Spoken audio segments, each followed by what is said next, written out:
Well, welcome.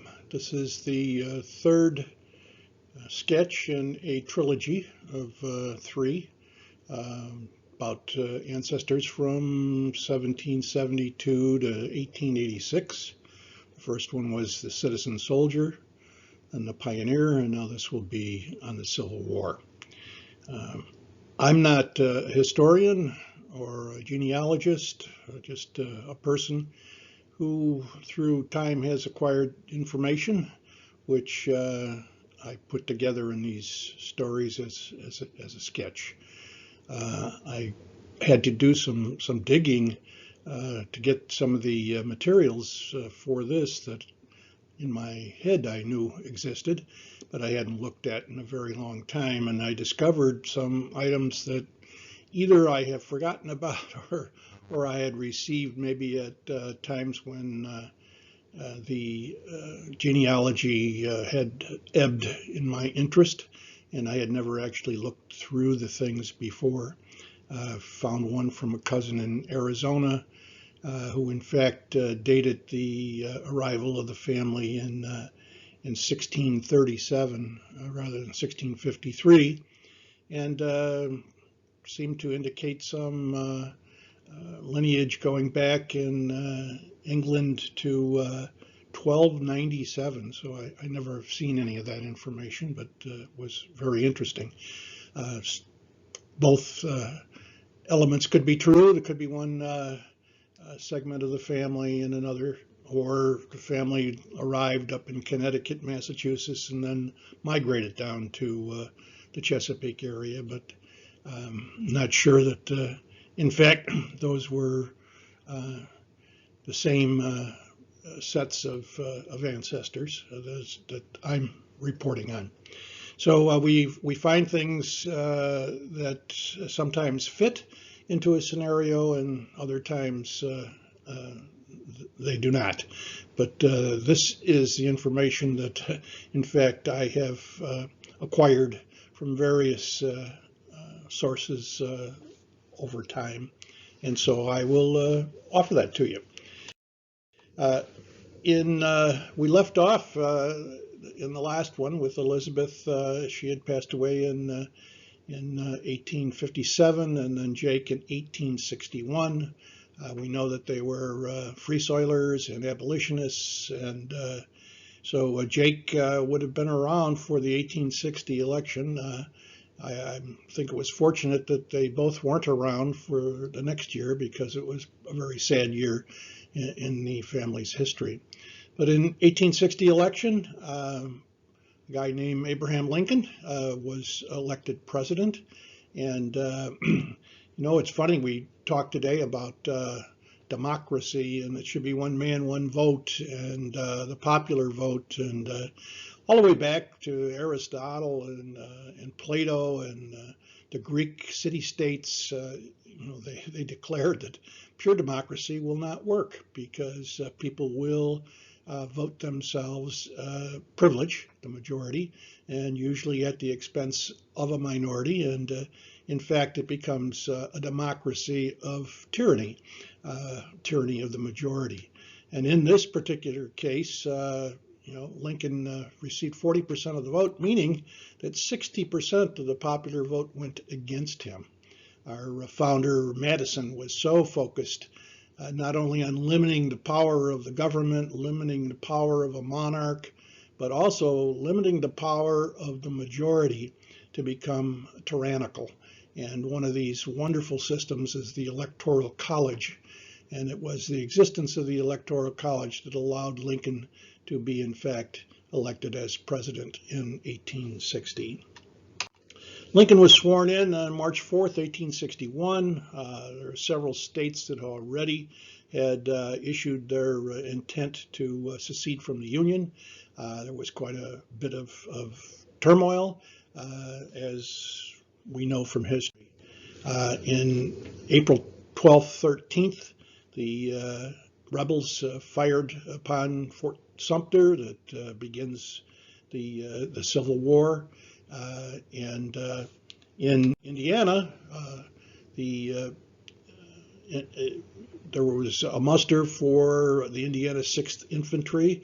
The Indiana Volunteers 1 through 5 were involved in the Mexican Wars, so there had been a lapse of time, and now the 6th was mustered in Indianapolis. None of my family were in at that time, and it was a 3-month enlistment, as people on both sides were of the mistaken thinking that this would be a road bump and over quickly, and everything would be settled. And that group did have a few skirmishes out east, and then were back for the end of their enlistment.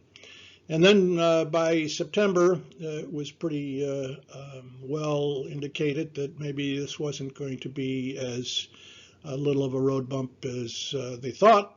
And there was a muster called in Madison, Indiana, which is right in the back door of where the family was.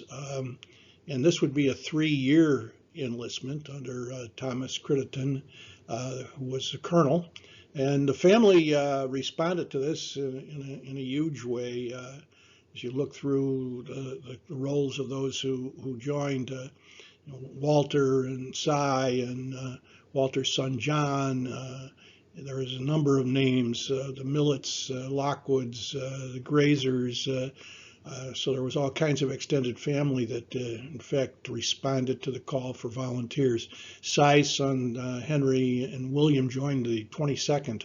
So the family was certainly all in on the idea of stopping the secession and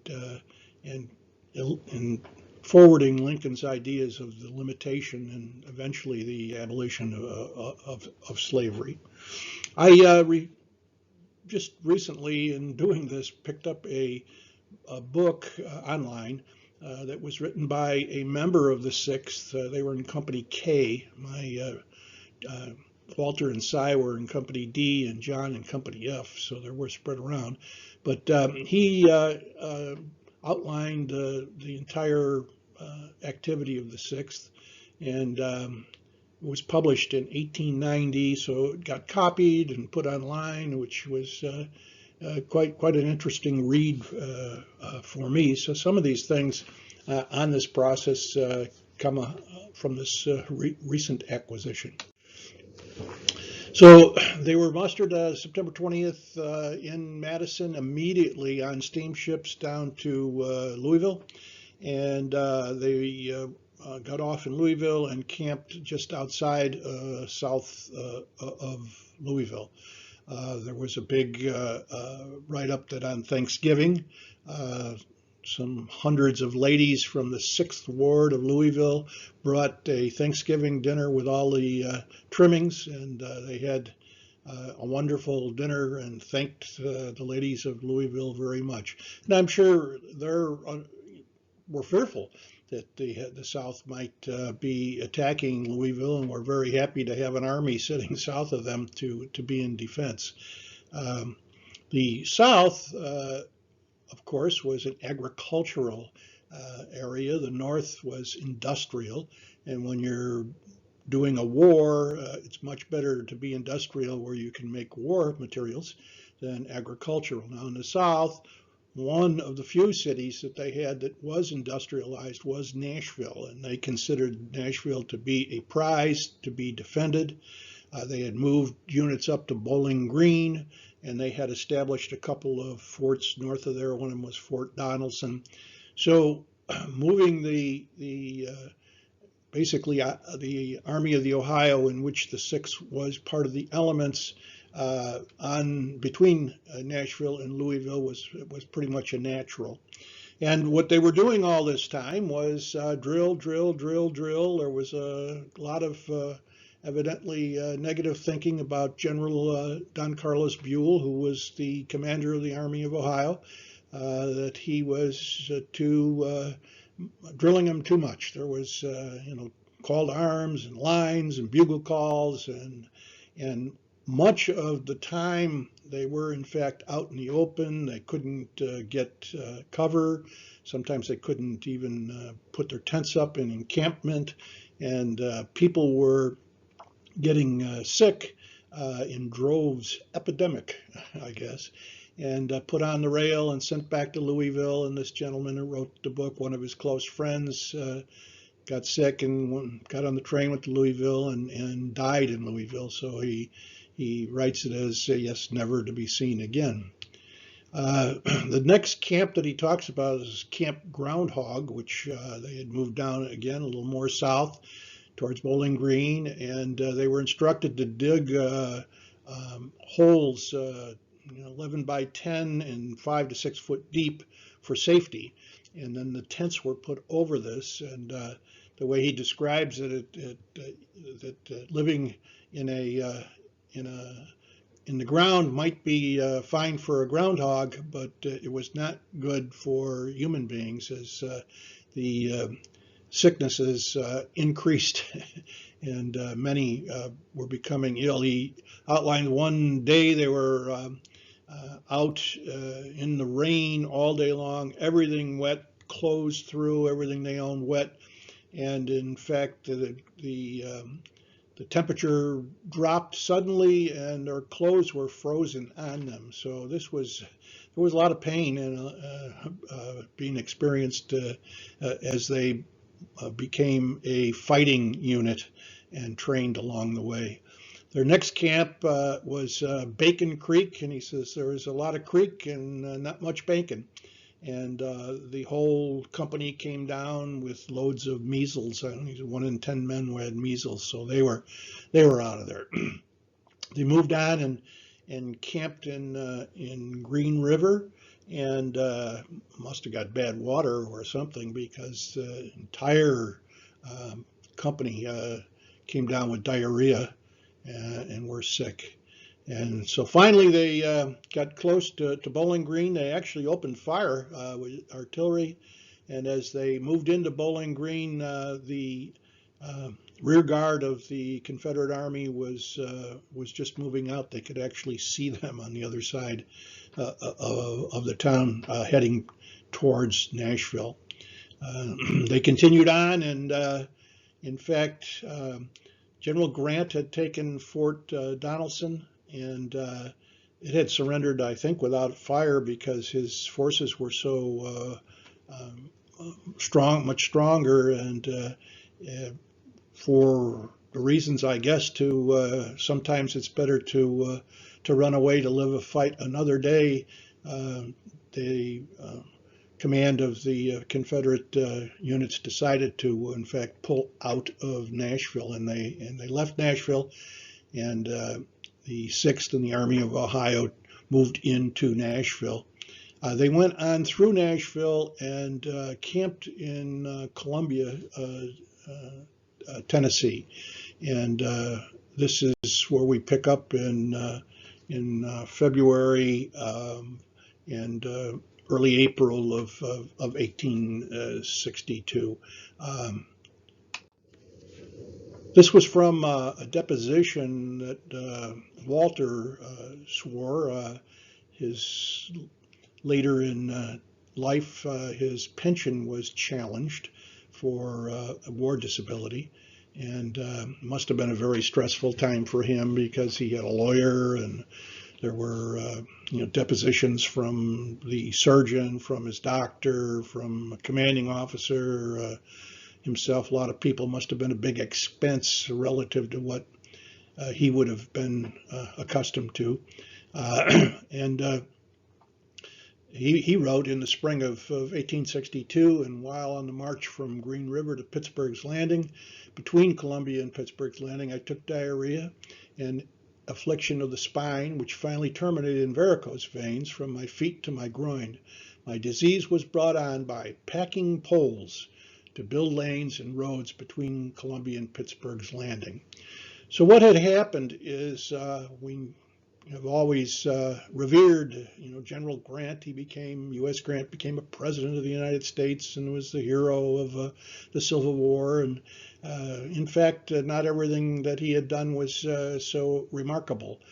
He had, in fact, overcommitted his army, the Army of Tennessee, I believe it was called, at Pittsburgh's Landing. He went on the southwest side with the river at his back.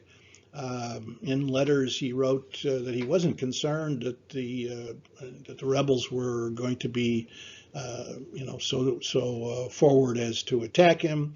Set up camp there, and he was wrong. The rebel army decided, even though they were slightly outnumbered, that in fact this was a place to attack, and they did, and they broke up Sherman and Grant's soldiers, pushed them back only to the river, out of their camp, pretty much decimated them, and the word had gone out to General Buell, come save us. And so General Buell was at the Quick March. Now, this period of time, it was raining constantly, and all the roads were mud to the ankles. And to move the men and equipment, packing poles, was they would take poles and put it across the road, and then as you moved across that, you'd pull them out from the back and bring them up to the front. So people would be running with these poles to lay this corduroy road, as it were, to move the equipment. They had the Indiana 6th, where Walter was in fact 36 miles from Savannah, which is where Grant's headquarters were, although he wasn't there at that time. And they moved that unit in 36 miles in 24 hours. So it was constant 24 hours of heavy physical labor that caused him to be exhausted and the whole group to be exhausted. My daughter ran the Chicago Marathon a few years back on a broken toe. Not quite 36 miles, but evidently she must have some of Walter's genes, because she stuck with it and finished. Very proud of her and very proud of him that he did that. So the book writes that the awful night of April 6, 1862, they arrive in Savannah on the Quick March, exhausted, immediately put on ships and steamed down 6-8 miles to Pittsburgh's Landing. And when they arrive there, it's a just picture of chaos. So all the men are in disorder, their backs to the river, standing shoulder to shoulder, just packed. They trying to escape the Confederate units, and the Confederates had thought that they had won the day. They were up in the former Union camp, taking all their stuff and celebrating, thinking that they'll finish them off like fish in the barrel in the morning, and didn't realize that Buell and his group was arriving. But he said when they got off the ship, there was not room hardly to get onto the shore, pushing through this pack of humanity. And 30 foot from where they landing, where they unloaded, the surgeons were removing shot and cutting off limbs, and people screaming, and as he walked along in the dark, stepping on people who were trying to lay on the ground, there were people sleeping, standing up, and he put it as it was the worst of the 3 years of service that night. Words can't describe the terrible suffering that we found. Much to his amazement, before dawn, in fact, the bugle called, and evidently all the preparation that Buell had run his people through was effective, because to his amazement, in this chaos and this suffering, the men of Rousseau's brigade and the Army of Ohio formed their line. It was 6th Ohio's battery of artillery. There was 3 units of regular U.S. Army, 19th, 15th, and 16th, and the Kentucky Volunteers. At 9 a.m., they advanced towards what was the former Union camp that the Confederates had taken, and at that point they engaged. This is a picture I took. I think I related in a previous sketch how my daughter and her girlfriend said, "Is this the way all your vacations go?" And this was one of our vacations down in Shiloh. And I don't find this anywhere in books or places. There's a beautiful monument at the spot where Colonel held the troops, and were, in fact, they stood and engaged units from Texas and Louisiana. And the book relates just the fear as the rebel troops did their rebel yell and attacked, and the line held. And then they counterattacked, and their line held, and it went back and forth with attack and counterattack, and neither side, in fact, broke. No one was running. They were there to fight. The regiment arrived at 6 a.m. At 8 a.m. advanced to fire the battery of artillery. They occupied this position from 10 to 11:30. Enemy gave way. That's what's written on the sign. Regiment followed until late in the day. Casualties, wounded, and missing. In the book, he indicated that, in fact, they were relieved by Kirk's group, went back and redid their ammunition, got their stuff ready, went right back onto the field, and it was later in the day that the enemy gave way. They gave up the field. It was a war of attrition, and in fact the Union had greater numbers. And so the Confederates decided that this was going to be a losing proposition. They gave up the field, and as the rear guard was seen moving south towards Corinth, Mississippi, in the book, the gentleman says a cheer went up among the men that he's like nothing he had ever heard before. Everyone was proud that they had held. Rousseau's 4th Brigade, the Indiana 6th on the right, in this tug of war, back and forth, war of attrition, in which the South was repelled and retreated to Corinth, which I went down to Corinth to Jack in the Box down there to get hamburgers when we were there, and it's not far at all, just a few miles. But the Union troops were criticized for this, I think, later, that they didn't follow on and finish them off, but they were so exhausted from everything that they decided not to pursue them. I guess Sherman put together some cavalry and in fact went in pursuit but got repelled. And so that was the end for, I think, a week before they decided to go towards Corinth. So this was, up until this time, and further in the war it'll get superseded, unfortunately, but this was the largest assemblance of American combatants, 109,000.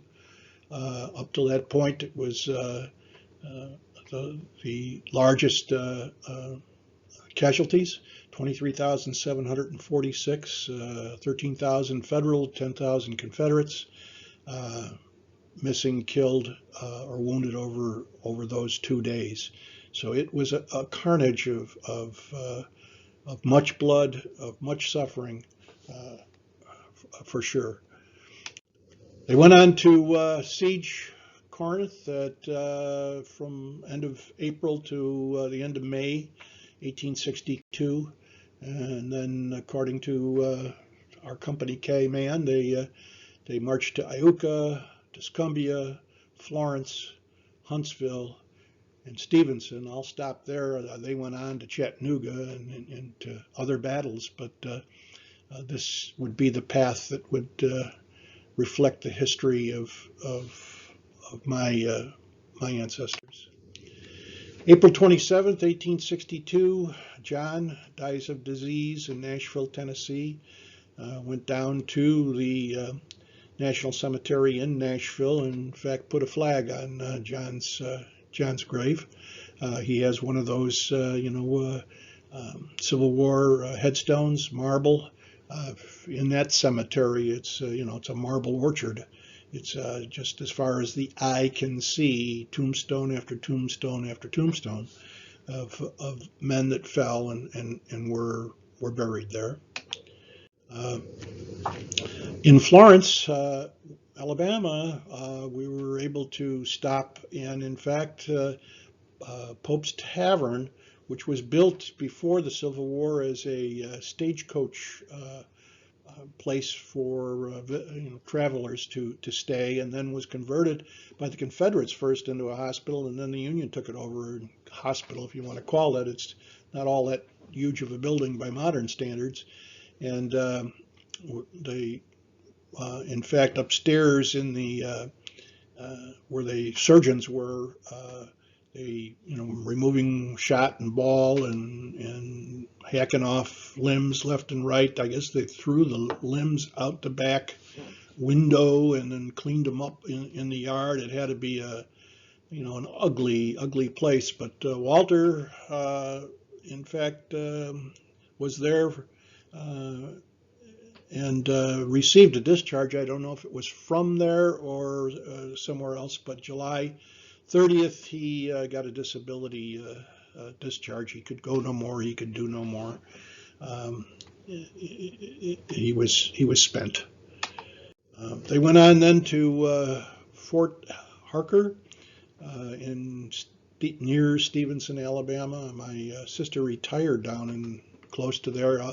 I read in the census and in other documentation how Silas died of disease near Stevenson. I didn't even know there was a Fort Harker until we went down there. And as a fort, it wouldn't be what in your mind you would think is some kind of wood or something. It was simply an earthen dugout where they piled dirt up high like a wall around it, just for safety, and then mounted cannons up where it faced the river on one side and faced the rail station in Stevenson on the other. So the purpose was, and this is in enemy territory. This is in Alabama.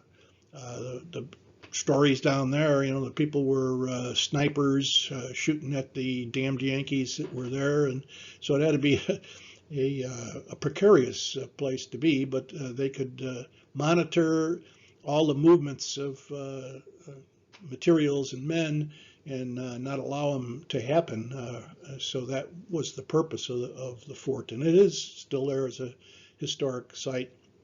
We went and talked to some of the people there, and it seemed to me like maybe they get these damn Yankees to come down pretty often, and they still haven't forgiven us.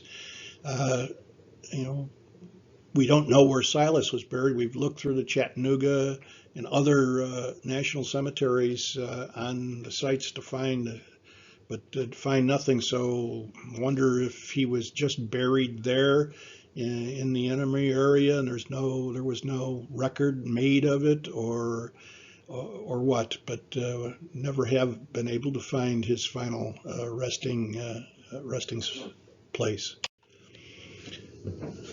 I'm going to go back a little bit to this. These guys were in their 40s, and their son John was 19 when he died. So you had two generations of people, and that was the end of the Civil War activity from a military standpoint. But we still had one more item, and that was in 1863, in July of 1863. And this one is kind of special to me in the sense that my grandfather told me this story. And he, often I would go to him with, we found this or we found that, and he'd be disinterested to a point where you wonder why he's so disinterested. And I would say, did you know your grandfather? No, I didn't know him. Well, he was born in 1885. Walter died in 1886, so he'd only have been one. But did the family ever talk about anything? No. This whole genealogy stuff is foolishness, and I think it was summarized in what he said is, you're looking back there, you're just as likely to find a horse thief as you are a hero. So maybe he knew of some horse thieves. I haven't come across them, but this story evidently was told to him by his father. The Morgan's Raiders, who were just a bunch of thieves out west in Kansas and Missouri, the Confederacy gave them a commission and gave them permission to just be terrorists, basically come up north and try to sack and steal from all the people to scare them that they would lose their will to fight and continue the war, I assume was their motivation. So they came into town, DuPont, and they gathered up all the men, and they stood them by the train station and took all their guns and gun confiscation. Where does that come from? But they took the rifles and they started the long guns and started bending the barrels on the track. And young Tom Silas Walter says, "Why are they bending those barrels?" And his uncle, which I don't know which uncle it was, told him, "In case you run away, they're going to shoot you round the corner." I'm sure he was concerned that the young teen would maybe bolt and take off because of being afraid, and then wind up one of these ruffians would take action against him. But my grandfather knew that story of the Morgan's Raiders, but they didn't spend a whole lot of time in town. They were being pursued by Home Guard, and I like to note that on this one thing, they stole 2,000 hams from Mayfield's Porkhouse, so they were up to their stealing ways. They eventually got caught and dealt with, but a fun story from my grandfather. 1886, Walter passed away. He was buried in the Marble Valley Cemetery. Now this is the Marble Valley Cemetery marker, and that's his Civil War headstone, which you can't read much on it anymore. But in the 1920s, 1930 time frame, the government seized the actual Marble Valley area for a proving ground to test munitions, and according to my cousin that was down there at the time, who had done a lot of genealogy, one of the politicians got the job of relocating the cemeteries, and there was always a question on, as she described it, they took the headstones and scooped up a scoop of dirt and called it reinterment. That, in her opinion, that the remains of the loved ones really weren't there. They were still back in the Marble Cemetery. But you can go to Madison, Indiana, up on the hill, and the Marble Valley Cemetery is there. Jake, Elizabeth, Walter, William, Henry, the whole crew has got markers there.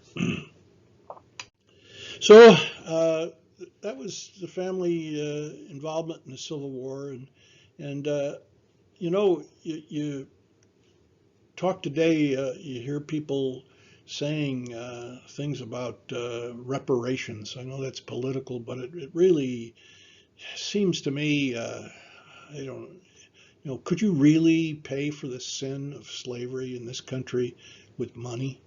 The sin of slavery was an awful sin. It was against the founding documents. All men are created equal and endowed by the Creator with their rights. And it could not stand. These were aspirational goals that in fact have to become real goals. And the people of the 1860s realized that and took action. And if you talk about the cost of a sin, the blood that was spilled, it was paid in blood, big time. The loss of life, the loss of in disability, the terrible price that was paid was a big payment. Maybe it was the price that was due, but it was a big payment. And it just kind of rankles me when people think that, pass some money around and that's somehow a reparation. It strikes me also as that when I hear that talk, they kind of indicate that slavery was some unique North American thing. Slavery's been around the world for as long as man has been around. No way was it unique to North America. It was worldwide at the time. They indicate maybe it was some unique Caucasian thing, and certainly history and even today there's supposedly more slaves in the world than there was at any other time in history. And they're all, you can go to, I understand, markets in Libya and buy people. And certainly not unique to North America, not unique to Caucasians. As I had said in the previous version, in the 1619, slavery was illegal in the Virginia colony, and many those blacks that were there were able to pay off their indenture and became free men. And there's records that of black free men, in fact, being slaveholders.